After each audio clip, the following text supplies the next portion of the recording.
அல்லாஹ்வுடைய தூதர் ஸல்லல்லாஹு அலைஹி வஸல்லம் அர்ஷின் நிழல் 7 கூட்டத்தார்களுக்கு என்று சொன்னார்கள்.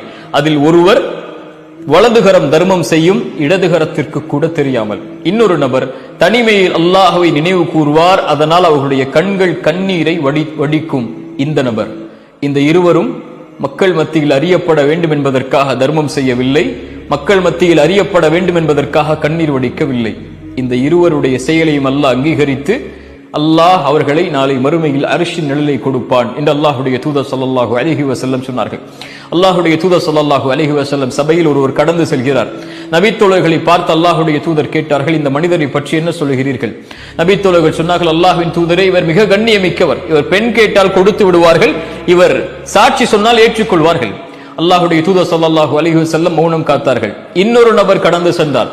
அல்லாஹ்வுடைய தூதர் அவரை பார்த்து கேட்டார்கள், ஏழ்மையுடைய தோட்டத்தில் இருக்கக்கூடிய நபரை பார்த்து, இவரை பற்றி என்ன சொல்கிறீர்கள் என்று.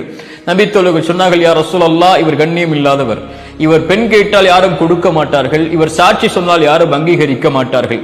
அல்லாஹ்வுடைய தூதர் ஸல்லல்லாஹு அலைஹி வஸல்லம் சொன்னார்கள், நீங்கள் யாரை கண்ணியமற்று பார்த்தீர்களோ அந்த ஏழ்மையுடைய தோற்றத்தில் இருந்த, பெண் கேட்டு கொடுக்கப்படாத, சாட்சி கூறி ஏற்றுக்கொள்ளப்படாத இந்த நபர் சிறந்தவர். நீங்கள் கண்ணியமோடு பார்த்த அந்த நபர் உலகமெல்லாம் நிரம்பி இருந்தார்.